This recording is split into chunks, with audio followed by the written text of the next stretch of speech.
Hey man, how you doing? Can you hear me? Milk, honey, and mayhem. Joff, can you guys hear me all right? Sorry about that. You know, I'll tell you what happened. Hey guys, hey. So, I'll, apparently, I made up this stream on my mobile, right? So apparently, that's the only way I could have had the stream was doing it on the mobile. I didn't want to do it on the mobile. I wanted to do it in front of the computer, right? So, yeah. Apparently, if you make up the stream on the mobile, you must do it on the mobile. And I'm not going to do it on my phone. So sorry about that, but I didn't know that. How is everybody? Selnat, how you doing? Yeah. Tia, we can hear you now. And it seems like you guys could hear me out of both sides now, right? Both sides of the headsets. Right? So that's good. All right, well, wait, we'll give it a few moments just for more people. I don't know how many people were in the other one. I apologize. I'm learning. Learning. My kids got their peanut butter. I just got out of bed. Hey, Rebecca, how you doing? I'm glad you did some exercise. Still not. I've did nothing. Hi, Jamie. Monday morning monster. It's a Monday morning at 2:06. Jamie Z. All right, guys. How is everybody today? Good. Thank you, Tia. I'm doing all right. I just got out of the shower. It's starting to warm up here a little bit. You gotta love it. Glad you got your voice back. I'm sorry, still not. I'm having problems with weight gain too. I'm glad you were looking for someone to listen to. I'm glad that I could be that someone for you. Yeah. All right. Let's see.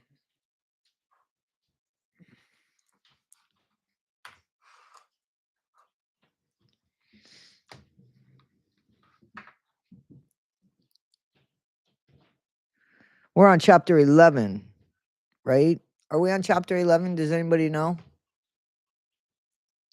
I've got my sheets out on the clothesline today. I haven't put sheets on a clothesline in forever. Jennifer Lappe. Trixie Lane. Hey, Trixie Lane. Miss Fancy Pants. How you doing? How is everybody? Fancy seems to be getting in more and more trouble. Gotta love it. Gotta love when karma bites somebody back.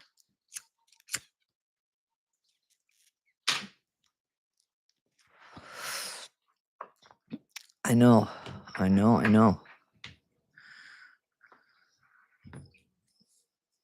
1980s here too. I didn't see 19. Oh, there you are. Hey, Todd.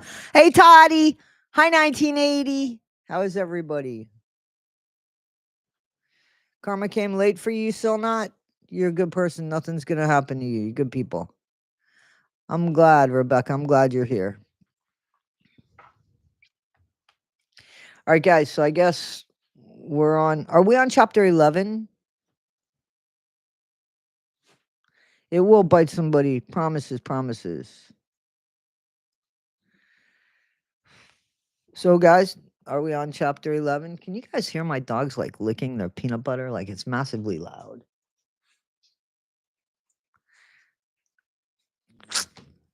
All right. Let's see where we're at here. I got more stuff underneath. Sorry about that. I can't hear the dogs. It's good. Okay. Sunshines of the world, says Jeanette Schneider. Thank you. All right, guys. So, chapter 11. I'm having problems with my neck today. Milo's taking his peanut butter and he's bringing it over by Danny's peanut butter. But Danny's got her own peanut butter. I wonder what's going on. All right, guys. Let's see. You're testing what? What are you testing? Milk, honey, and mayhem? I thought it was 10.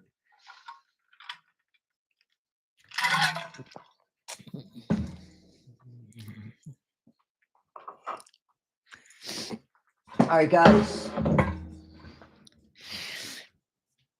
Milo is testing Danny. Yeah, Danny adores him.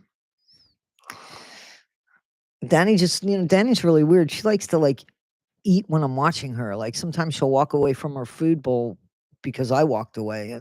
I don't get that. All right, guys.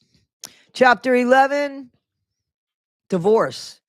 That 7-letter word that seems to mostly always crap out. Get it? 7 craps. Okay, guys, you got that, right? Your cat does that, craps out? Kathleen, is that what happens? Cherokee girl. All right.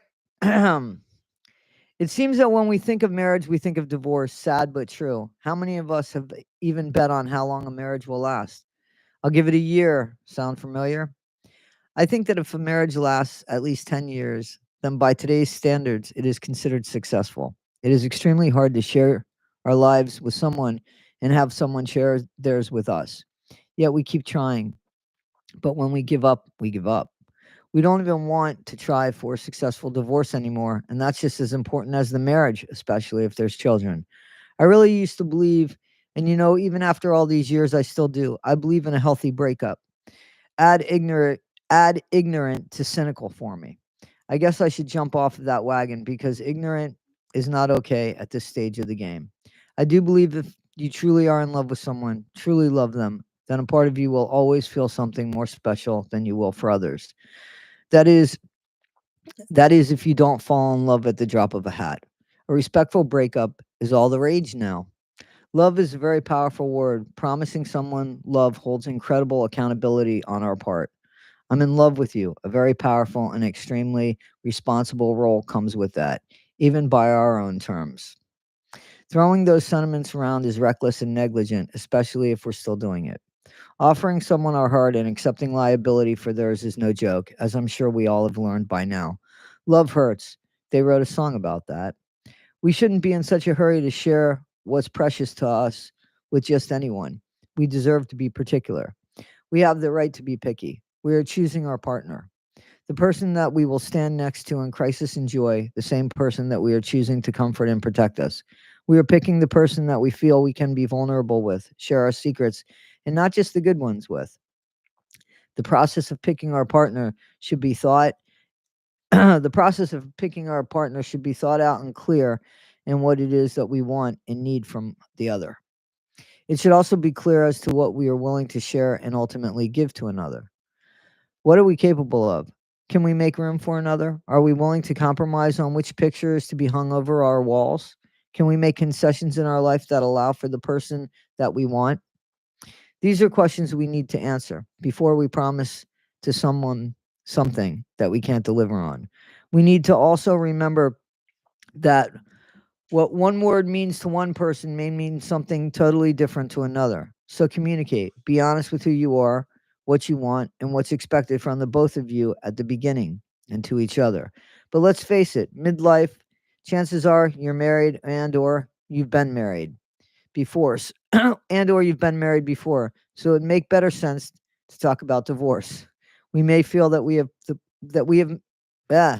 we may feel that we have perfected marriage a bit by our second or third time, but divorce, we probably haven't perfected on that too much. Loving someone and making that commitment out loud with witnesses is a big gesture that carries huge responsibilities. Unfortunately, we don't have to be held accountable to the promises we made on our wedding day like it was expected of us decades ago.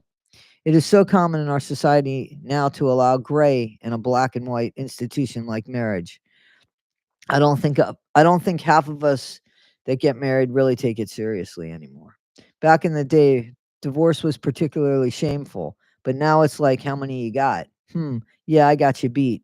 Before we get married, people ask about prenuptial agreements. How much more doubt do we need in proving the success rate of a marriage? Simply put, we know that there is the chance of the marriage ending one day. When are we putting the rings on each other's when we are putting the rings on each other's fingers and accepting them on our fingers, we know at that moment that perhaps this won't last forever, but we try. Marriage doesn't have to work. People fall out of love. People do stupid things. Forgiving someone whom you trusted with our heart, and they did us wrong may take some time. Again, marriage doesn't have to work. Divorce does, but not exclusively. If you trusted, shared, gave a part of your life to someone for any true length of time, if you loved them at some point, believing that you would never love another like that again, then you also gave your heart. How you got it back, if you did. How did you get it back, if you did? Only you know. We don't really have to forgive an ex spouse for what they might have done to us. We do need to try to remember the good, especially if they are destined to be a part of our lives forever. If there are kids, then their mamas and daddies will be in our lives as long as the child is, which we hope to be our lifetimes. So if that's the case, the divorce has to work. Let me put it like this: the wedding was about you, the prospect of marriage still about you, the divorce is about the kids. It's that simple. You don't have to tell your child every painful memory that happened during the dissolution of the relationship. Actually, why tell them even one of those memories? You should have some good memories to share. Share those. It might just be good for you too.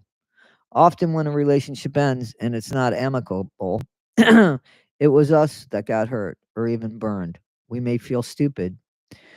Firstly, if we trusted someone and they did us wrong, why would we feel stupid? I've said this before on the channel. We have the right to trust someone that tells us we can. Secondly, don't carry their actions as our faults. If we got hurt, we need to get over it and go on. Come to terms with what happened, put it away, and go from there. Go to a happy memory, a memory that validates the fact that you aren't stupid and didn't waste any time with that person. There has to be a good memory there, something that makes you both feel good about each other. Think of that memory, only to remind you that something was shared that was worth something. Every time you're angry, go to that memory. Raise your kids with words about their other parent that will keep them respecting you. Children get very upset when you speak ill of their parents. It really hurts them because it's not the way that they feel, and they're too afraid to say something to correct you. So they feel guilty inside for not speaking up for the other parent. Think about that. Is your pain and hurt worth handing down to your child? It's not their fight, not their battle, and certainly it's not their war. Remember that. Our kids are going to go through enough heartache of their own. They will learn reality. They'll feel it. How will making them feel worse help you with your feelings in a divorce? And they don't forget. Children have a way of coming back later in life with these vivid memories of what we barely remember. We may say something in passing in the heat of anger, but it's sticking right to your kid. Use your friends to talk to about your anger and hurt with, not your children. Let them be kids. Remember that you are supposed to protect them from hurt and pain. Telling them hurtful things about one of their parents is not doing that. If it was you who was responsible for the collapse of the marriage, own up to it. At least show your ex the respect that you promised them you would once upon a time ago. It will help you move on as well. Besides, it's the right thing to do. An apology says more than I'm sorry. It says that you recognize a mistake and the impact it might have had on another and that you're accountable for it. Honestly, a heartfelt apology is probably one of the most positive ways to end a marriage and begin a divorce. Well, there you go. Chapter 11 on marriage and divorce. What do you think about that? I'm reading into your comments now. If I missed something, go back to it.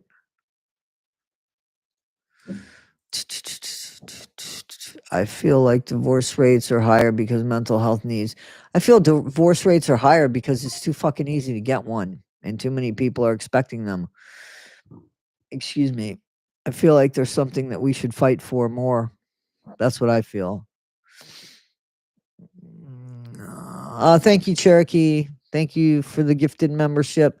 Fine Wine got a gifted membership. You guys like my book? Do you think you want me to read? I have more of my book to read. I'm just trying to wake up and communicate in the chat as well. Danny, did Milo take both of them? No, I see yours. I see yours. Danny's been awesome. I'm glad you like the book. I have a nonfiction book too.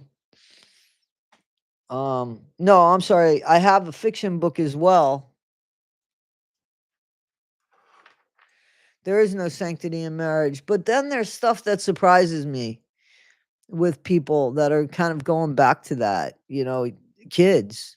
I think that they're learning things from their parents' divorce. The worst thing a child can learn from their parents' divorce is not to trust love. And parents, unfortunately, fucking do that all the time to their kids. They're always telling their kids what's wrong with their dad. I mean, personally, I grew up in a house that if I wanted something seriously, my mom would say, go ask your dad, he has more money, or go ask your dad, or your dad's supposed to buy that. Like, why was I fucking negotiating with my dad as a child? That's crazy, right? I missed something here. What are we rewatching? Do we look for your book? Typing Toddy once? No. No, please don't look for my book. Typing Toddy one skip. So my book's on Kindle. And yeah, I think that they did have pages. I don't know how it went into the Kindle. I know that the book did have pages, but I don't know how it goes into the Kindle, especially because I have my font pretty big on the Kindle. I have a smaller Kindle.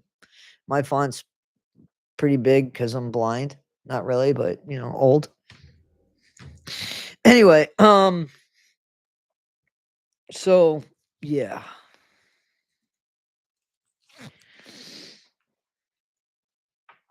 Anyway, so yeah, you could go to my bio, and in my bio there's a link for both of my books, and they're free if you have Amazon Prime. If you don't have Amazon Prime, I think they're $2.99 each. So yeah. Why'd you ask if the book had pages, Cherokee girl? Exposing the Good Wives Network. One of my favorite channels is on here. Trixie Lane is on here. 1980 Millennial, Milk, Honey, and Mayhem. There's quite a few of my favorite channels on here, so I appreciate that. Thank you, Lori. It's good to be caught live.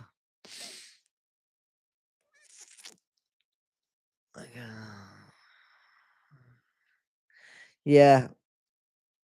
My phone lights up like a Christmas tree and all that stuff. My dad would allow everything that a sane parent would not, constantly freaking my mom out. Sometimes I think parents did this to get back. You know what I mean? Like, to get back. Like, I remember I wanted a drum set and my dad was like, "Yeah, I'll buy it for you, but you got to keep it at your mom's." See what I'm saying? Like, I'm older now, and it didn't take me this long to go, yeah, that drum set was probably about getting my mom back. Not so much. Killed two birds with one stone, right? So, yeah. All right. Brandy K, for the longest, I want to know what it says under your cougar picture. What? What cougar picture? I don't know what you're talking about. I don't have a cougar picture. Are you talking to me, Brandy K?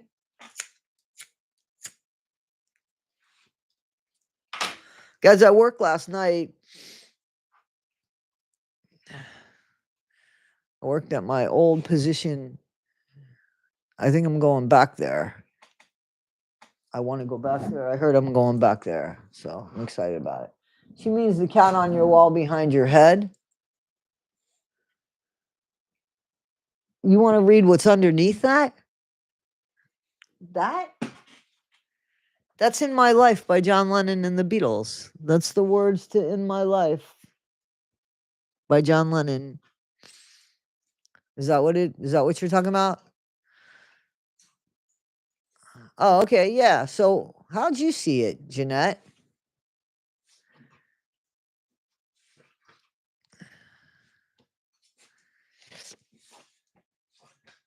And that was a Bengal cat. Milo, what's up, Bubba?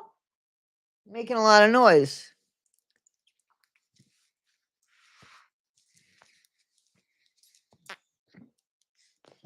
Yeah, that's a Beatles song in my life. I think it's an awesome, great song. By the way, guys, I saw the Timothy Chalamet, Bob Dylan movie. Highly recommend it. Highly recommend it.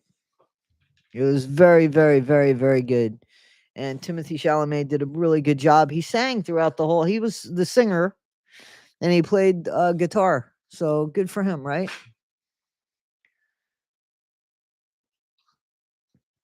I'm going back to an old position, just a different time frame than I was at. I didn't really want to leave my old position.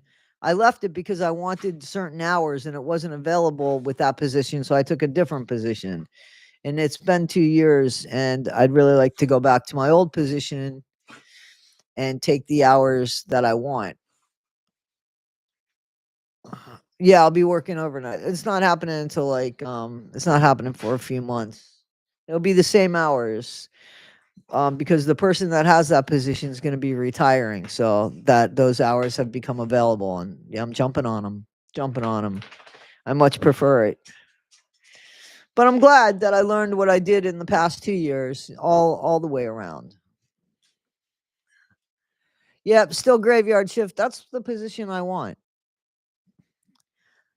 I'm glad you're organizing your bathroom cabinets.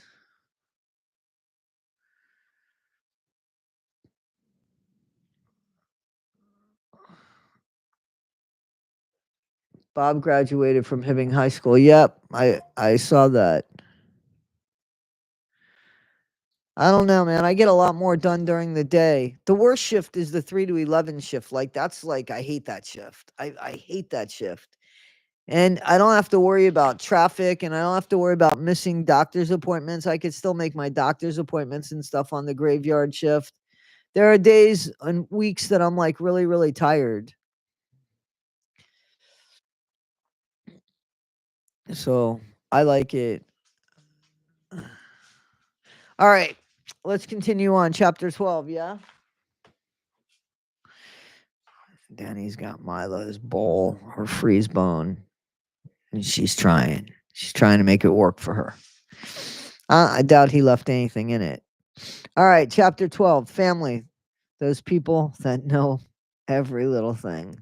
Ah, they particularly know everything about us, our weaknesses, our pros, our cons, what we look like in our underwear. They know our childhood secrets and embarrassments.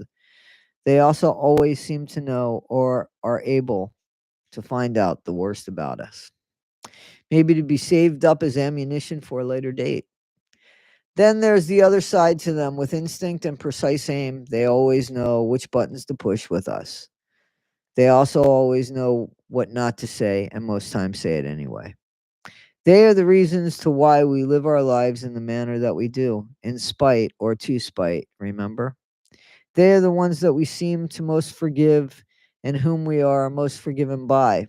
We give them more chances than we give anyone else, and usually that is reciprocated. They have most likely hurt us more than practically anyone else, and we have them. They have also loved us better than anyone else. They are family. We can't trade them in, though I know it would probably be profitable. Though I know it would be a profitable business, and maybe if society keeps going the way it is, families will be the next replaceable or disposable things. For right now, a parent is a parent is a parent, and you only get two. Siblings, fortunately or not, can't be traded in either. They are who we have and who they are. They are who we have and who they are. That's true. All these years later, they help define us. They do not make us, but they are parts of the big puzzle of who we are. Sometimes to complete us, we realize that they are the missing pieces. Funny how that works. It's really important to come to terms with our families and how essential they are in our lives. It's also just as pertinent that we let them know of their status, the importance of who they are in our lives. As we continue to grow, it seems that their role and ours doesn't change much. I mean, the dynamic of the perception of them doesn't really seem to alter. They are who they are. With the titles that they have whoa, sorry.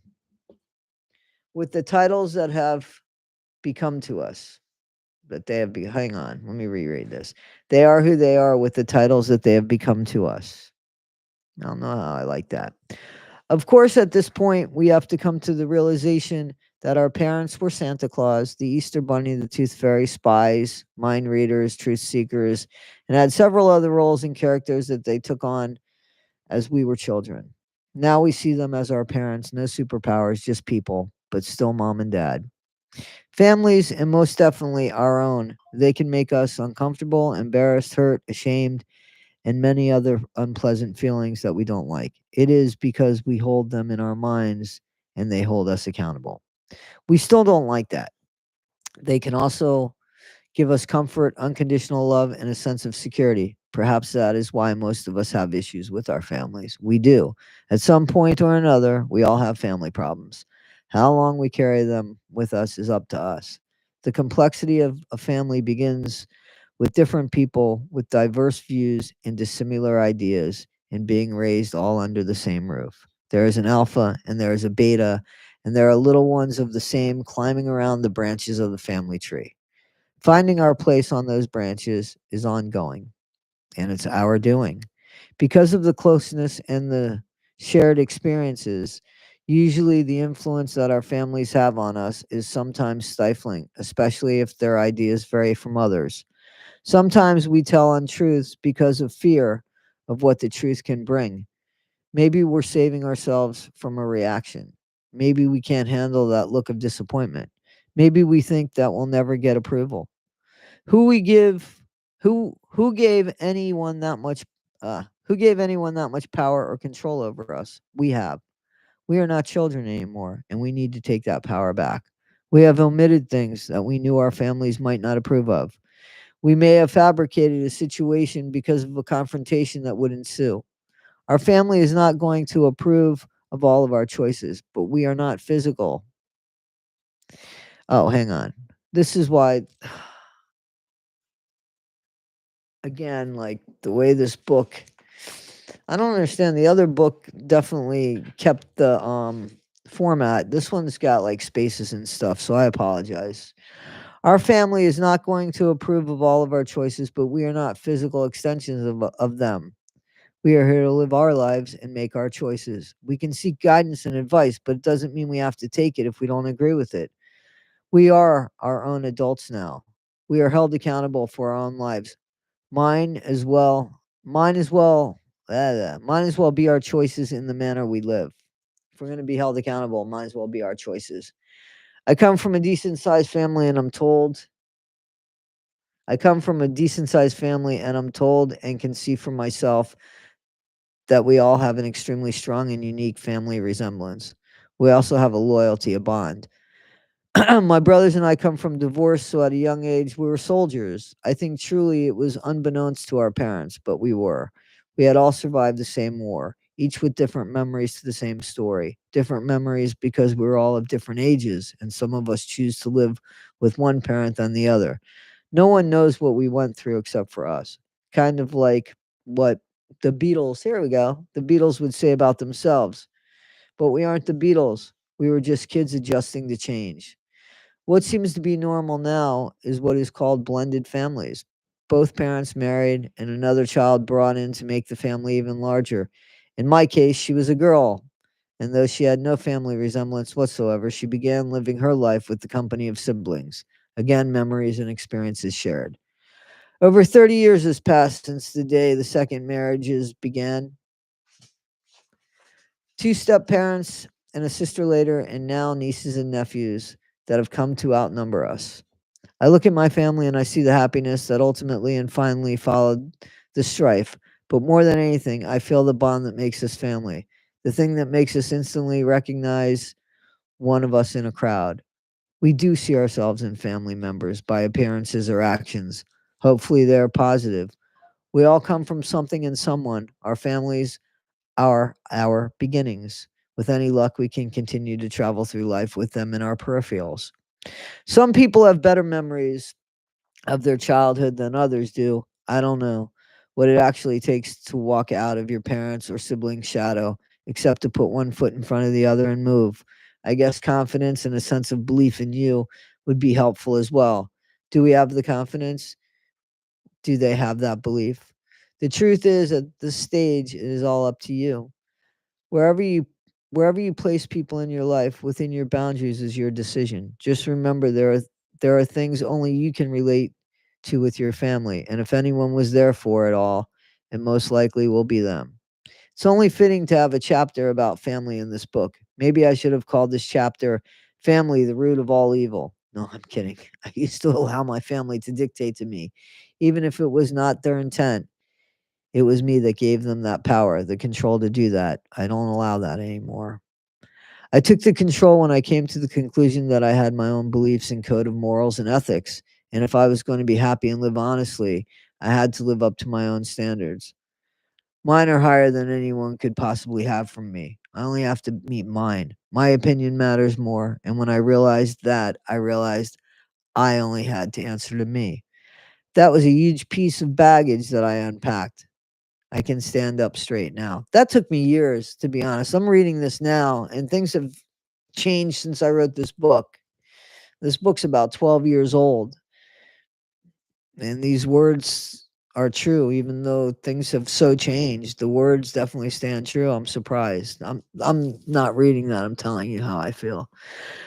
We need to ask ourselves, do we appreciate our families or do we dread them becoming or do we dread them becoming someone else when they're around? How did that begin? Do our families even know who we are? Are we hiding ourselves from them? Or are we hiding them from ourselves? What's up, guys? The relationship you have with your family will ultimately dictate your life. It is important to understand or at least come to terms with your childhood, whatever it may have been. Family is a huge part of what makes us who we are and how we behave. This will become a major stumbling block and grow to be a barrier if you don't sort it out. That's true. That was true for my life. Nothing ever just goes away by disappearing. That's true too. The things that nag us or gnaw at us, guys, Milo. Oh, he's looking out the window. My. Sorry, guys. Hang on.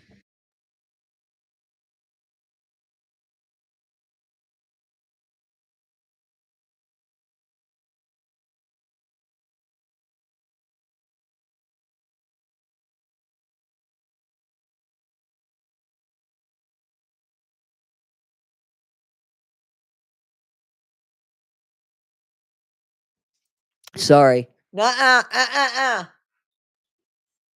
There's nobody out there, Milo. No.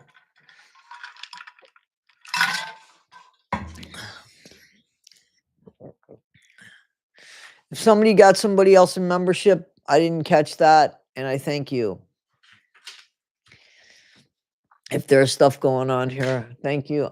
What? Wait a minute. Exposing Good Wives Network. What is this little emoji that I can't see because I'm old?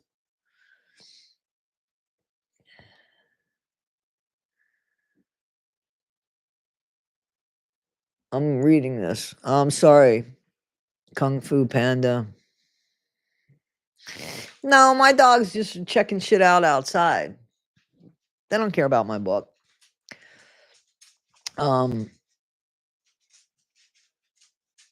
Anyway, let me go back to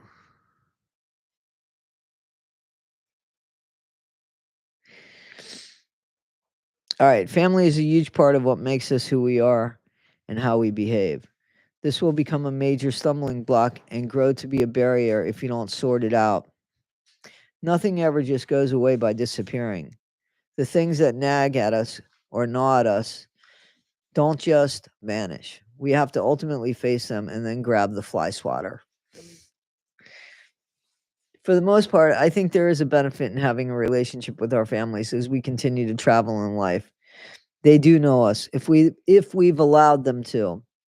They often tell us not only what we want to hear, but what they think we need to hear.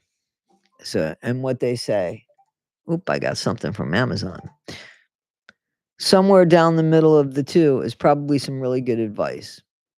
My whole relationship with my family has changed since this book. I don't know that the relationship has changed. I think that some of the stances I have taken have changed. Sometimes it is us that sabotages the relationship we have with our families. We need to be real with ourselves, take responsibility for our own stuff, and stop blaming everything on something that happened so many years ago. Because if you haven't gotten past something that is years old at this point in the game, you really need to check yourself. Regardless of how good or bad your childhood might have been, if you're not beyond it now, you really need to take that fly swatter and hit yourself. Simply because life goes on. And look at how much you've missed if you're still stuck in the past. That's chapter 12.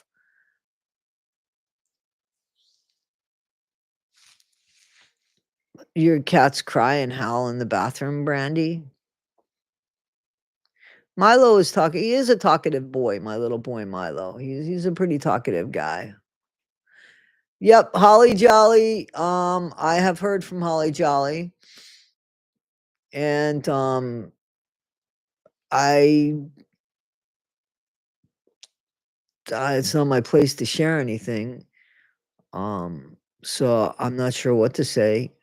I think everything's okay with Holly Jolly. I think there was an illness in her family, and I know that she is dealing with that.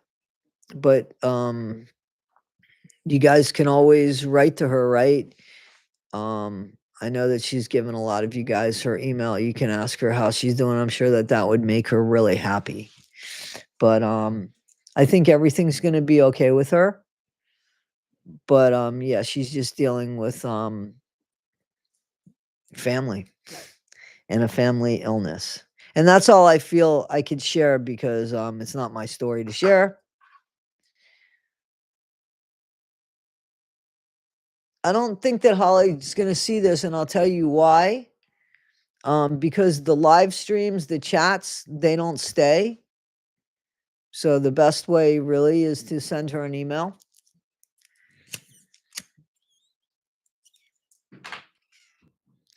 I'll send her a text later.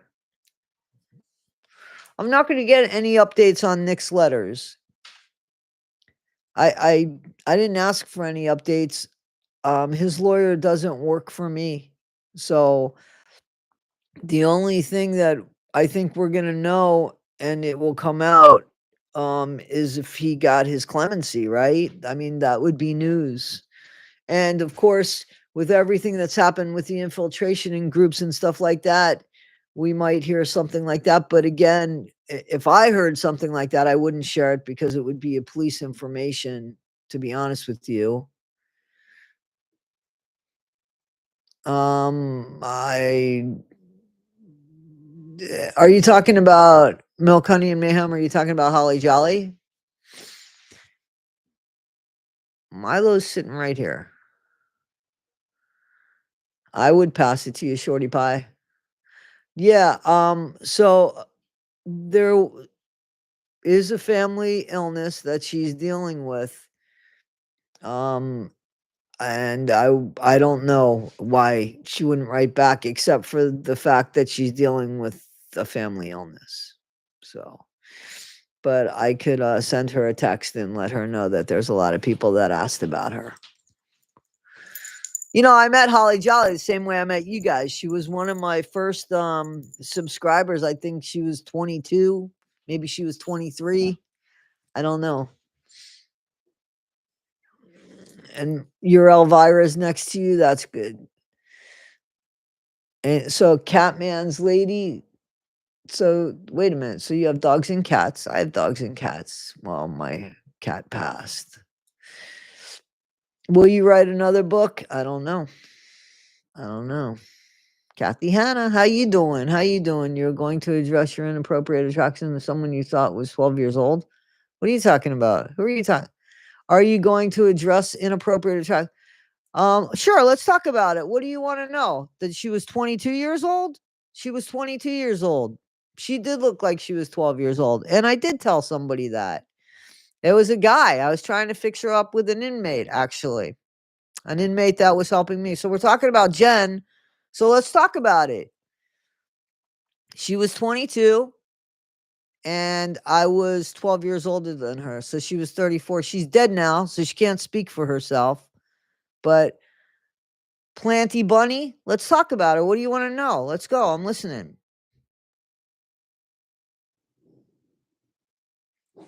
I'm waiting. What do you want to know? Absolutely positive thoughts to Holly Jolly.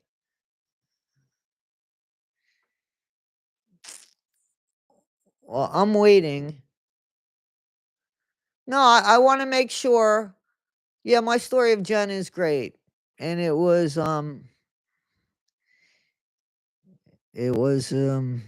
sad when it ended. But I just want to make sure that I'm going to answer questions that people are going to have. I don't know. You have the gall to ask. I give you the answer. Let's ask. Let's get it all cleared up now. We should get it all cleared up now. Let's put it up here. Let's pin this message. Because I want you to ask me more about it. Let's get it. No, she doesn't have to go back to Breeze. I'm ready to answer these questions, unlike the people that don't answer questions. So I want to answer them.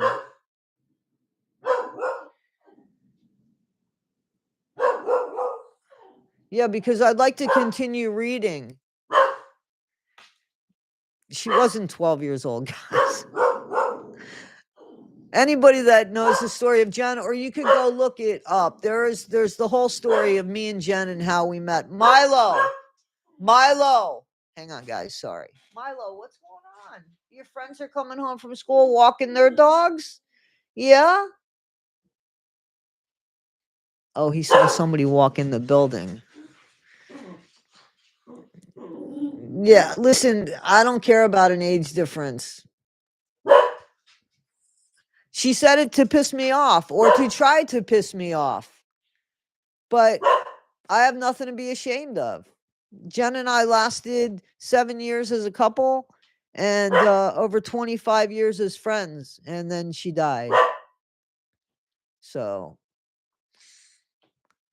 all right. Well, I guess that person no longer wants to ask me questions because she was shocked that I answered them or willing to answer them. So we won't give them any more credit. I just don't want Milo to keep barking while I'm reading to you because it's a distraction. So give me 1 second. I just want to see what's going on out the window. Danny, your brother's out there being a boss man. What's that most handsome guy in the whole wide world? Milo, honey, there's nobody out here. But it's a beautiful day. The sun's out. There's not a cloud in the sky. When I'm done reading, we'll go for a WALK. Okay? I know, it's unfamiliar, the total blue sky, huh? He's like, Mom, it's a blue sky. And Danny sure wagging her tail. No, Milo wasn't pissed at that comment. Quit irritating Milo. Who's irritating Milo? No, Milo. That's my boy. That's my boy. Any questions you guys need to ask me that you might have heard, and I expect this. I will tell you. I will tell you the truth. I will tell you the truth. I don't have any problem. I heard Bree's husband or fake boyfriend got in trouble again just recently. That's what I heard. But we can't find anything about it yet. Milo and Danny are playing. Milo and Danny are playing. Okay, guys. So chapter 13, what do you think? Are we ready?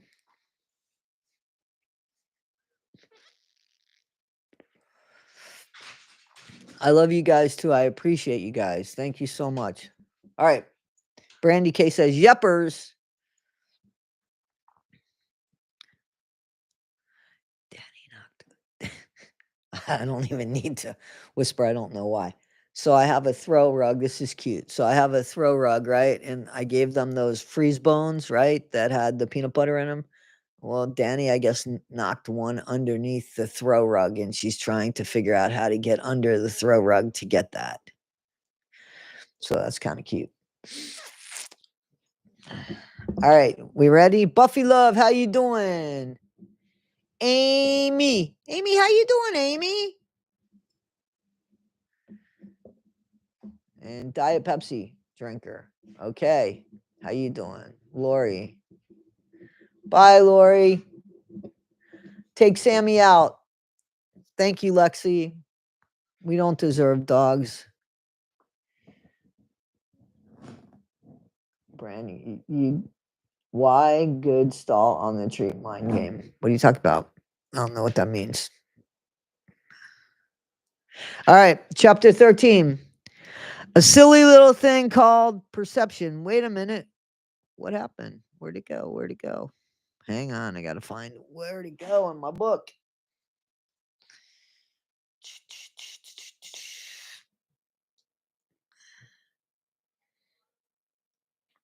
Okay. A silly little thing called perception. Chapter 13. Be aware of perception. A difference of perception often causes arguments, hurt feelings, misconceptions, and a mass of other unhappy feelings and emotions. Like I said, we usually always act first and think later to avoid a misunderstanding when it comes to perception hang on. To avoid a misunderstanding when it comes to perception is explanation, thought process there. I don't know how that fits in.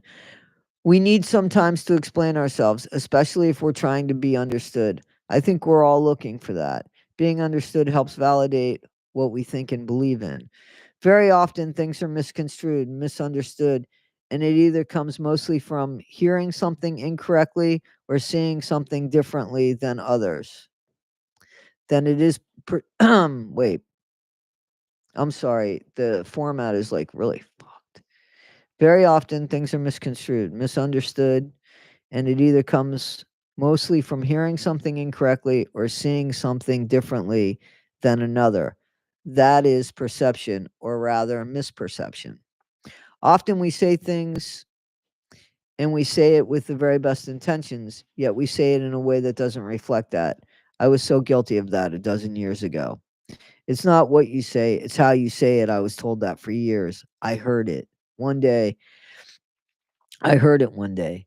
I see it so often in others, and I recognize how it used to be me. It was because of my tonal inflection that people couldn't hear the goodness and where couldn't hear the goodness and where the words were coming from. My intent was truly positive, my delivery not so much. I always opted for writing anyway. Yes, even after the sleep on it letter. Remember about it's funny because I can pretty much explain how I feel very precisely through the written word, or so I thought. How people read and perceive words that are in the dictionary still amazes me. I don't know how many times I've had to come to the defense of something that I've written. It came from a good place, but apparently was read from a negative one. I am not responsible for how someone perceives. I can only explain where I was coming from. I'm talking about a song here that I wrote. That's what's popping into my head. There must be a trick for people to see things the same exact way. It certainly would make life easier, but would it probably be very boring too? No learning, no growth, no real direction for a blueprint? What would be the point? One day I was sharing something that I had written with a friend of mine. Yeah. And they said that they wished that the authors of poetry and lyrics would write a little synopsis of what they were thinking of when they wrote their work. I still remember what I told them. The writer's gift is being able to write it. The reader's gift is what they get from it. Hopefully that happened here for you.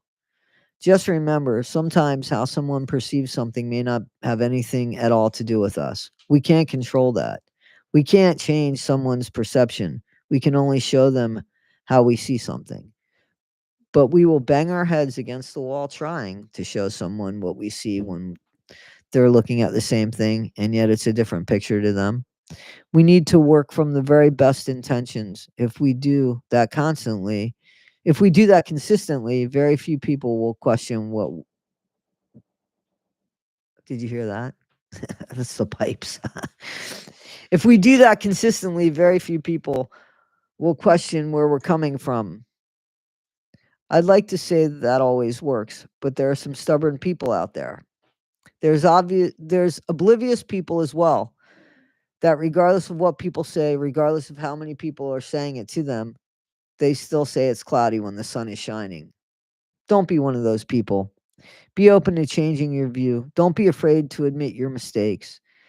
This way you won't make them again in the second half of your life, or you just won't keep making them if you've gotten or you just won't keep making them if you've gotten there yet.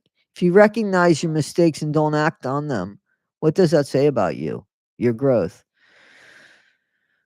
Don't you love the person that says, "Yeah, I know," but they keep doing the same thing, or they allow the other person or persons to keep doing it? Noticing what needs to change is the first step. Can you guess what the second step is? It requires courage. You guessed it. Grow the other way. Hang on.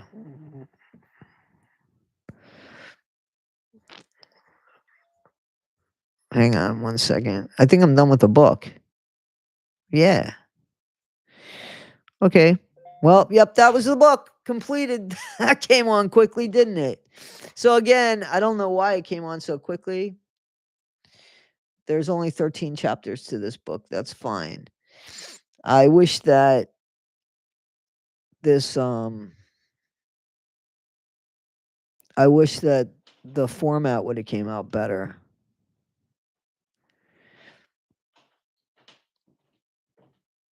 Yeah, so I guess this book is basically about growing and changing and seeing things from different perceptions, and remembering that other people see things from different perceptions, and that we're not the only people in this world, and that we shouldn't give anybody so much control over us, whether they're family or not.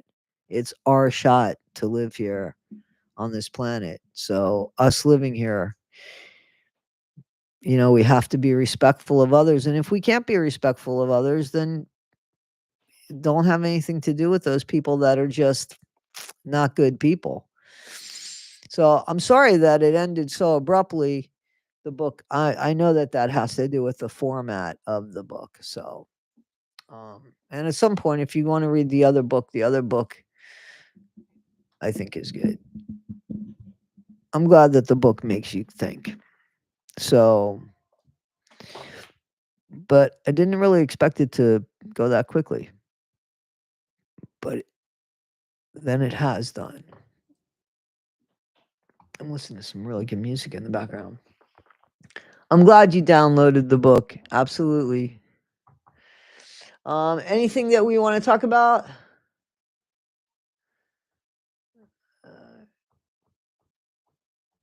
So do any of you, and I don't want you to be afraid to ask me about that comment that came from that person. If there's anything that needs to be said, I'd rather ask it, get it out of the way, than have it create something. What surprises me is I gave this person the attention to talk, and they just put their tail between their legs and took off. Well, shit. She didn't take my bait. That's not very fair. That she didn't take my bait. I think the whole purpose of life is love too, but some people just aren't worthy of it. Well, the comment was to me, and the comment was, did I want to respond to, there wasn't even a question about it, but the comment was, did I want to respond to the fact that Jennifer looked like a 12-year-old when I met her? I should put up pictures of me because I looked about 14. So Jen looked about 12, but she was 22, and I was 34, but I did look about 14. I was constantly getting carded for cigarettes and shit like that. I don't know why you didn't see the comment. I actually pinned it up here. No, I think that what they were trying to say was I was attracted to somebody who looked like a child, and that wasn't the case. I did try to hook somebody else up And I mean, when I say that, obviously I wasn't hooking somebody else up. There were inmates. They lived in separate housing units. You can't hook them up. But I was friendly with the guys that I worked with. And there was a guy that I worked with. Becca Scoops, is Becca Scoops here? Becca Scoops is here to the rescue. She knows I don't like 12-year-olds. Anyway, I said to the guy that I was working with, I said, "Hey, she's kind of cute." I don't know what made me say that. I don't know, but I was like talking for him. And then like her radio broke. And so she wrote me a letter about fixing her radio. And so the letter was cute. And when I looked up with that, there she was on the other side of the glass. And I honestly didn't even realize that she was the one that I said looked like the 12-year-old until it was brought to my attention. So she wasn't even like, I didn't see her for the first time until I looked up and saw her at the same time that she looked up after I was reading the letter. Milo, you're gonna get in trouble. So Becca Scoops, and I'm here to support you.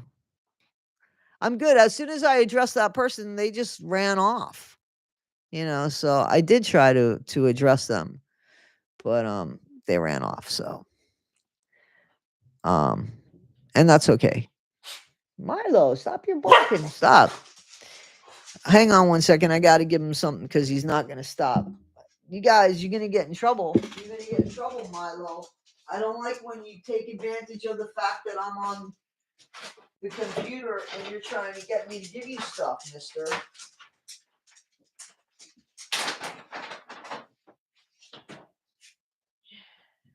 Here you go. Here you go. Here you go. Okay. Now go lay down. Be good boy. Be good girl, Danny.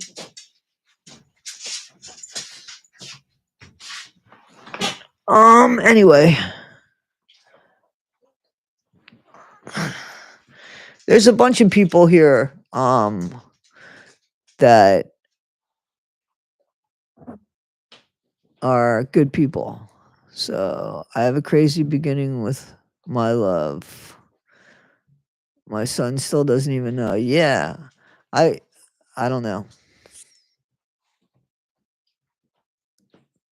They're like kids. Are you talking about my dogs that they're like kids? They're so spoiled. Spoiled rotten. They definitely are.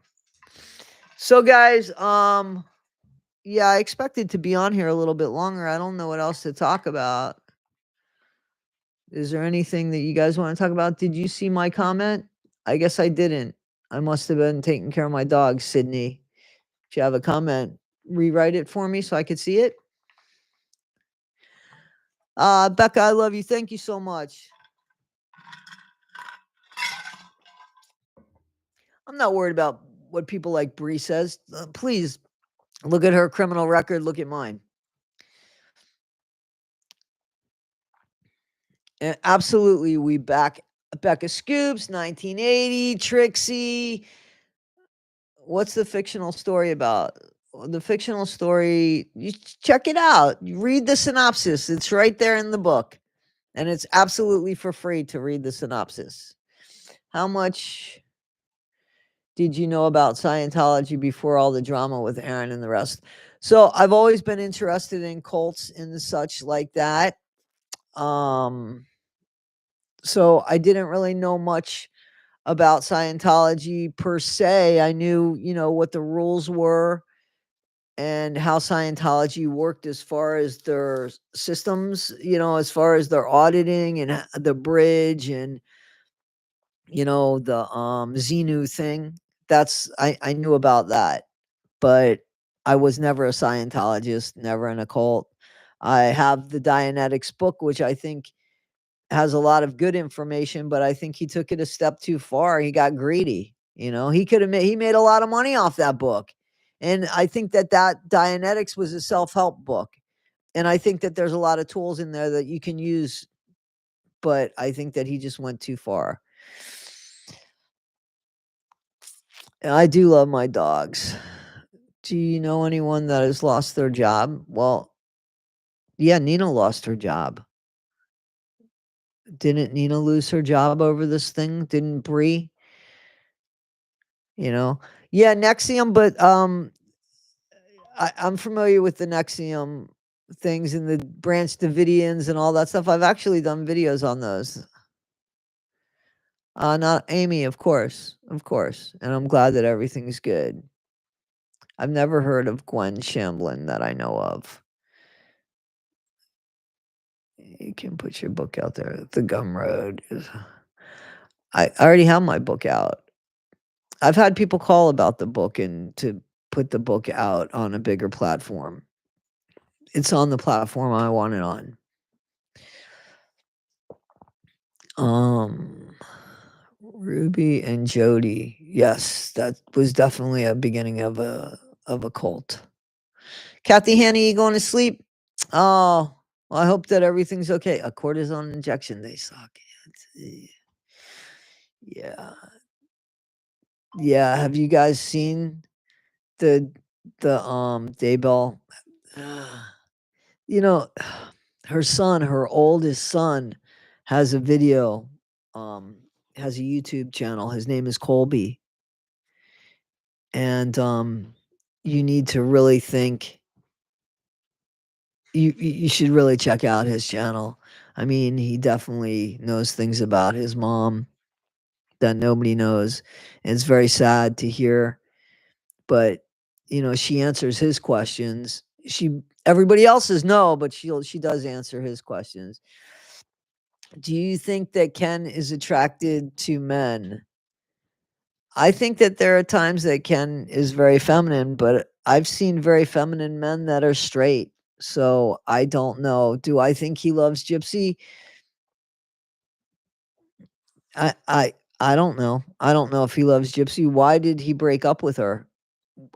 Here's the thing. Why do you break up with somebody that's in jail or in prison and they have more time in prison to do because you feel like they should spend time alone, yet you know that they've been writing to other people and you know that this person doesn't do well alone. Like, wouldn't you, if they were getting out, then I would say, oh, okay, I understand you want to give them time to get back into the real world, get used to the phones ringing, get used to that. So you want to give them time. I understand that. But to give them time in the same exact situation that they were in, I think Ken left the relationship because he didn't want to be in it anymore for whatever reason. That's why he left the relationship. Maybe it was so that she could marry somebody else and get out and go live in Louisiana with somebody else. And maybe this whole thing was supposed to play out exactly the way it played out.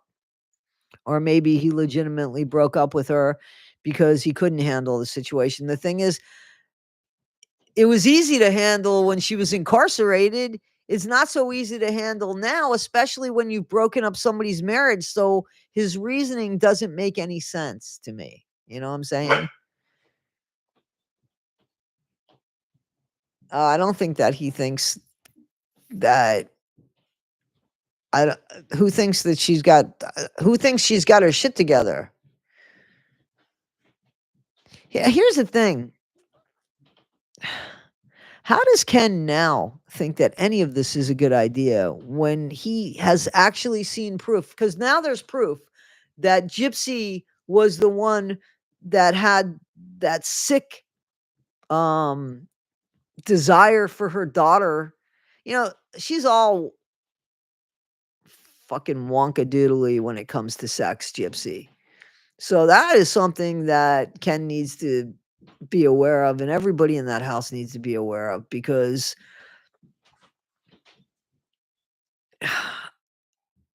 she wasn't joking when she was saying that stuff to Nick. And now there is a little girl that's here. So they need to definitely check into that. Definitely check into that. But how do you have a child with somebody that unalived their mom? Let's say, seriously, let's say that She had Munchausen by proxy. We know she didn't. But even if she did, she would be the only person that would have unalived the person that had the Munchausen. So why doesn't that concern him? Why does he feel like he could trust her? Why does he feel like he's had to have seen her temper? She's had to have said things to him that make him think, "Oh my god," because she can't turn that on or off. So I don't understand what it is. Ken needs mental health. They all need mental health. They all need mental health. Is he a part of a plan? I don't know. That show comes on tonight, right? Tonight's the night. Tonight. I'm off tonight. Too bad we can't stream it live. Where is it? Is it on Disney? Where is that channel? I gotta watch it. No, she definitely has a disorder that can't be treated. I totally agree with that. But what's worse is Gypsy doesn't see that she has a problem. Gypsy's looking around and blaming everybody else for her problems. That's a huge problem. When you don't think you're the problem and you are clearly the problem, yeah. I don't want to give her the views either, but I do want to talk about what she's doing.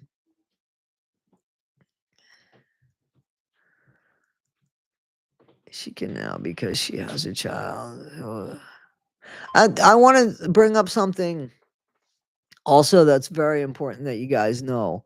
So when you go to jail or okay, the first place you go before you go to prison, everybody that goes to prison goes to jail first. Okay, because a lot of times people are held in jail for their trial date, right? So you go to prison before you go to jail. You go to jail before you go to prison. Okay, so anybody that's been to prison has been to jail, but not everybody that has been to jail has been to prison. But inside of the county facilities and inside the state facilities, there's health care. There's mental health care as well as physical health care, as well as dental.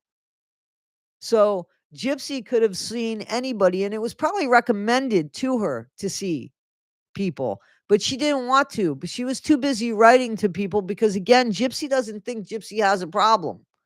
But she definitely 1000% was offered care. So they have classification officers and they have counselors, and they would have given her the care, but she didn't want it because she didn't see that she has a problem. It's all Nick. Nick did it. Nick did it. Nick did it. So she's not going to get any kind of care unless she recognizes she has the problem, but she's not because something inside of her brain is so detached, you know, by writing to someone in prison. There's a lot of people that write to people in prison. You know, that's not the issue, is not that. That's not the issue.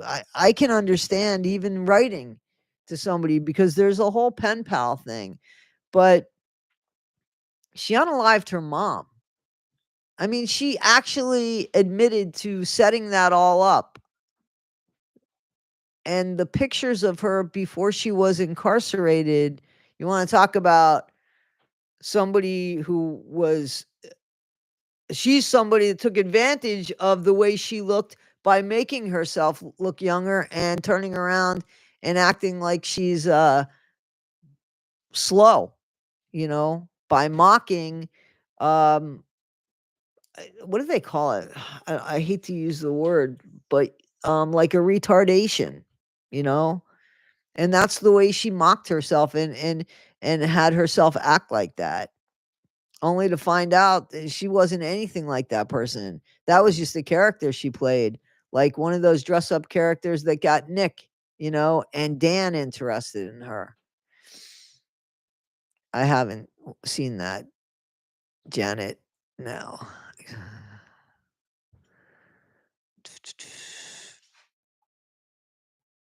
So here's a person that so the thing is so they're writing to somebody who has lied about everything, and we know she's lied about everything because it's come out of her mouth. We don't have to like her or dislike her. You could just watch Gypsy alone and you see that the stories she says, they're not true. They're not true. And what seems to keep happening now is that she keeps trying to make Nick look darker than Nick actually was. And this guy went on a fucking Christian dating site to find love, and he found the devil. That's what he found. So, yeah, she's had no abuse. It doesn't work for her. Not when you see people with real abuse that shake and can't even get sentences out and are hysterically crying. Gypsy has had the worst trauma, if you want to believe her, but she fixed herself in jail to where she could talk about it and laugh about it and make money off of it and go on junkets and all that stuff. So Gypsy, she doesn't need any help mentally. She seems to get it together just right. Perfect. They weren't writing to Jane, who has drug charges, and nobody has heard of. They are writing to Gypsy. Who's Jane?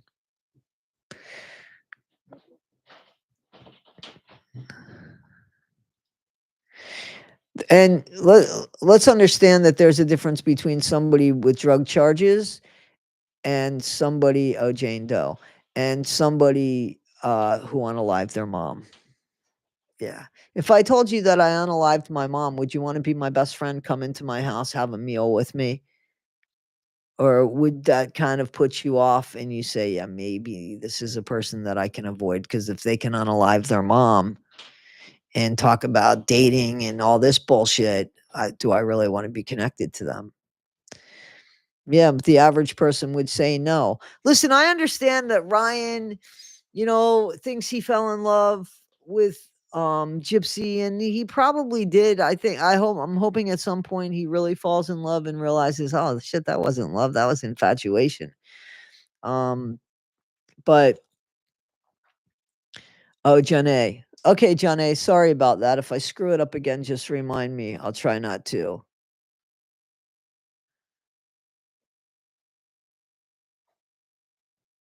What am I missing, Kung Fu? What am I reading wrong?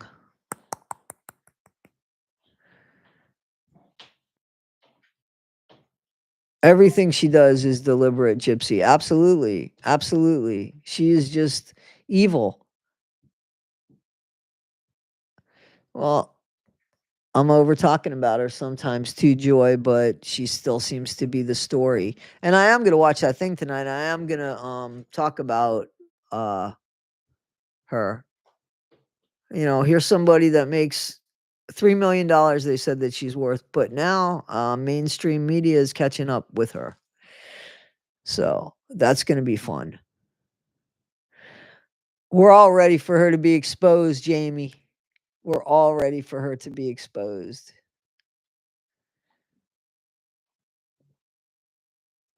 I didn't make her relevant. She's made herself relevant. And, I would honestly, and I hear you, Joy. I definitely hear you. But here's the thing. This is what Hollywood's paying for now. Think about it. This is what Hollywood's paying for now.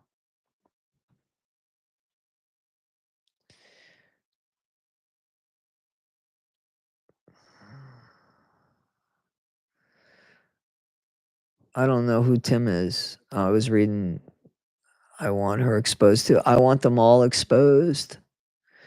Exposing the Good Wives Network, by the way, guys, had a few more videos exposing some dark untruths, which they're bringing to light.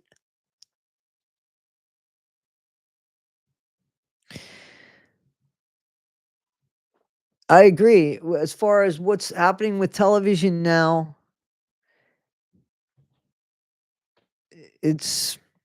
that's what it is, unfortunately. The real entertainment is over here on YouTube. It's Disney. Disney's got a lot of nerve. Think about that, guys. Think about that.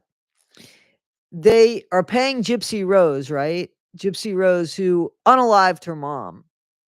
And, brutal way, lying and all of that. They fired Johnny Depp on something that they find out now, right, was a lie. All a lie. Somebody who they liked working with They never complained about him on any of the movies that they did with him, but because of Amber Heard, right? They fired the guy. But somehow they picked up Gypsy's shit. That makes no sense. And there's proof of that. So that makes absolutely no sense.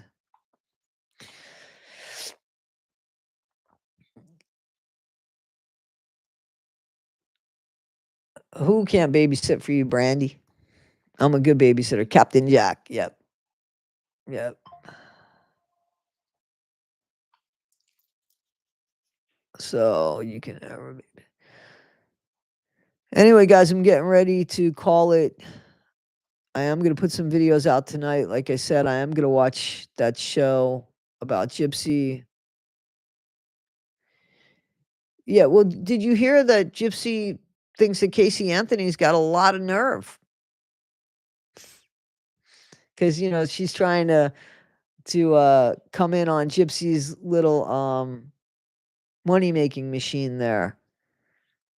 So I think that that's hysterical. I don't watch TV. If I do, just watch documentaries. I gotta throw. I hear you. I hear you. Johnny's trial. That's the trial that got me hooked on Court TV. I am finishing the next fancy video tonight, and we'll send you the link. Yes, let's do it.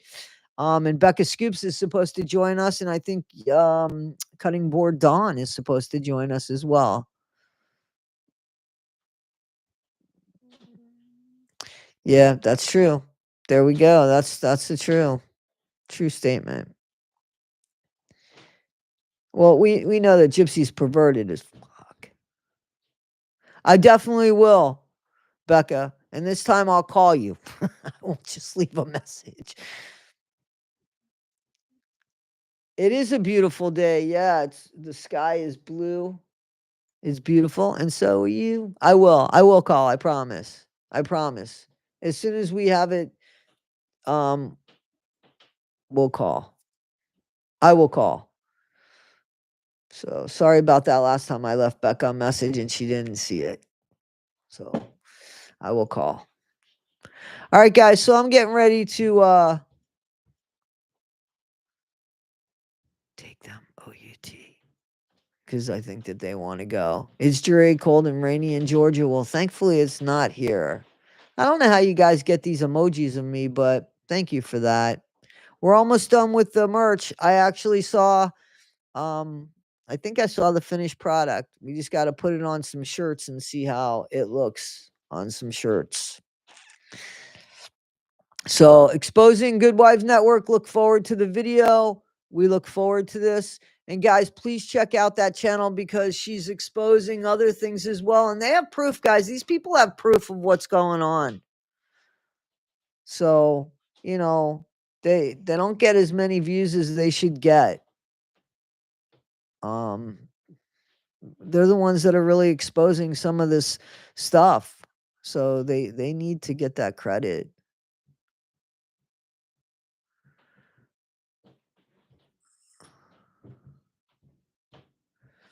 Not a problem, guys. Not a problem. All right, guys. So I will see you on the next one. Dogs all day. Yep. Better than people. All right, guys. And if you want me to read the other book at some point, I'm happy to do that for you. I think that it will read better because I think the format stayed in the other book. Or you guys could read it yourselves if you'd like. That's fine. All right. So I think we're going to call it a day here now. And I'll see you later tonight when I put up some videos. There won't be live stream that I'm aware of, but I'll definitely see you tonight. That's the plan. She went to Disney and yeah, I agree. All right, guys. So I'm going to say see ya. And I will let Holly Jolly know that you guys were asking about her. All right. And thank you guys for allowing me to be part of your day as always. Becca Scoops, thank you for having my back. Everybody, thank you for having my back. And more than that, thank you for giving me the time to explain who I am. If there's ever any questions or anything that you guys see that makes you wonder, I'd rather you ask me, you know, so that I can answer and then you could determine who's telling the truth, who's not telling the truth, or whatever. But I'm not afraid to answer any questions. So I think that they're afraid to ask me the questions because as soon as I answered, they took off. So, all right, guys. So I'll see you on the next one. And thanks again, guys. I appreciate you. I so appreciate you. And my puppies appreciate you too. Not really. They want me to take them out. All right, guys. I'll see you. Thank you. Thank you. So, Matt, everybody. Estiana, I'm coming to Scotland. All right, guys. Be well. Thanks again. What's up, guys? What's up with my little guys?